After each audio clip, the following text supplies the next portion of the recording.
Hi guys, this is Ben with Hesitant Homesteader. Today I'm going to tell you a little bit about our goat barn build I did. The kids really wanted to get some goats, and I thought it'd be kind of fun to try some goats ourselves. So if you've watched any of our previous videos, you could see a little bit about that and what we planned for getting the goats. But my wife had, one of her friends' mothers had these goats, and they were newborns, so she kept them for a while, and then it came time where we had to have something ready for them, some shelter. So I decided, I'm pretty frugal with stuff, and we really wanted to watch our pennies. So I decided, what do I have in my stockpile of hoarded construction materials that I could use for this goat barn? So how big can I make it? And went through all the planning with that. Yeah, you might have about half planned out, but one of the things with when you're using existing materials or free materials, the planning, you need to be very flexible, because things don't always go the way they planned originally, because maybe pieces of lumber aren't straight, maybe something's a little shorter than you thought. So you just have to be flexible with stuff like this when you go to build using scrap or free material. So this is, I'll turn you guys around here, turn myself around, so you can kind of see here. This is my little hoarding, I guess you'd say, construction materials. Some of this will be going towards a barn that I'm planning on building. I have some sheet goods over here. That is was material from from the lumber yard, Carter Lumber, that I work at. So that helps drastically, being able to grab material like that from work that is either very discounted, or sometimes it is free, but pretty rare. Normally it's just very discounted material due to damage or what have you. Still usable if you plan through it and kind of go with it. This is probably more than what a lot of people would have, but just with my background, if I see stuff that I think I might be able to use, I'll throw it and stack it up, and never know what the next project's going to be.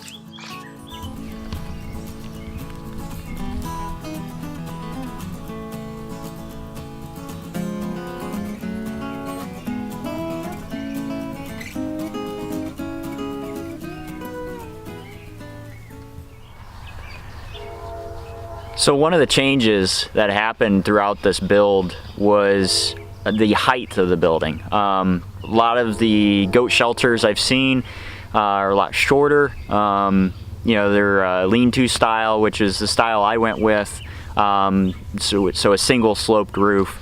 The height of the walls, I was going to keep them, maybe 4 or 5 feet, very short. But then, as I was thinking, I built this, or was thinking I wanted this to be able to move around the pasture. And if it's moving around the pasture, there may be times where maybe it's a little too wet to have them out in the main pasture. So I'm going to need, hay throughout the season. And I really didn't want to carry bales of hay out all the time, one at a time or two at a time. So I had the studs were left over from another project, and they were already 9 feet tall. So I went ahead, I trimmed them down so they aren't 9 feet, but I kept them tall so that I could put a small hay mow, and I think I can get about 8-10 bales in there, something like that. I can also put some straw in for bedding material. So that was one of the things I thought as I was progressing through this, that's would be very beneficial to myself and even the kids that are helping take care of the goats, for accessibility with that stuff. So when you're doing these projects, don't be afraid to to make those little changes. Just think through your changes so that the changes don't cost you more money in the future. You know, because when I left those tall, obviously that meant I needed more siding. Now fortunately I had more siding in this case, but that would be a consideration is when you do these projects, if you make changes, whether you're doing them or even if you're going to hire a contractor, you know, changes can cost money a lot more than just the initial extra 2x4s. You know, the extra square footage for siding or roofing or you know, electrical or whatever you're changing. Just keep that all in mind when you're planning these changes.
So as you can see behind me here, the goat barn is nearly finished. It's got a few little tweaks that I still got to finish up, a couple pieces of little trim.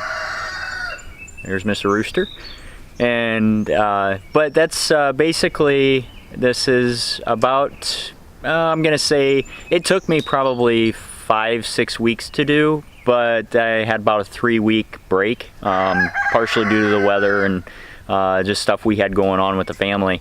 But so in actuality, there's probably 2 weeks worth of nights and weekends that I've got in here. So I'll walk you around and do just a little tour. So the siding was left over from our house. When we ordered the stuff for the house, we ordered more of the shake siding, because we thought we were going to do more of our gables and stuff with the shakes, but then we decided to make some changes, and so we had this left over, so I kept that. Figured there's got to be something I'll use it for, and here it came in real handy.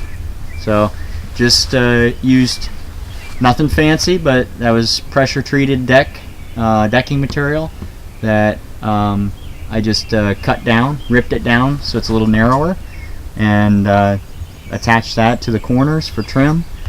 The windows were actually sample windows that were discontinued, so they were thrown in the dumpster at work, and so I grabbed those.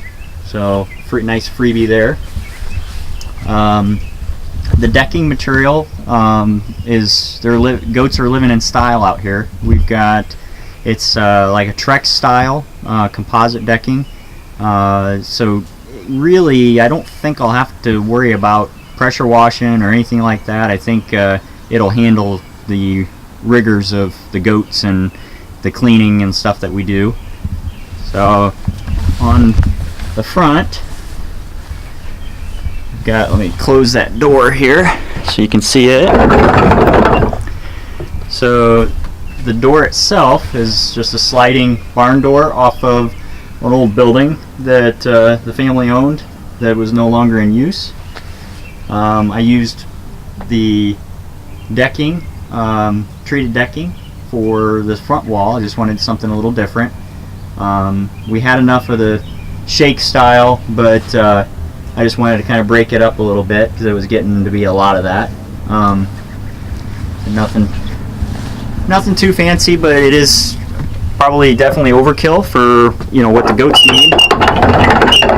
So you can see, you know, bedding area where they can lay down. One thing I am going to tweak, see back in the corner there, that's basically where they lay most of the time. So I'm going to put some boards across the corner and across that angle there, and give them a platform to lay on instead of laying in the straw. I've seen other people have done stuff like that, so might just give them, if we ever, you know, get some storms or something, and if this, we got pretty good runoff here, but if this were to get wet and the bedding was wet, it gives them a place to get out of the wet dampness. You can see that little hay mow that was kind of a added feature. It was thought about after the fact, so that worked out, I think, pretty well. And then a little ladder for the kids so they can get up and get up into the hay mow.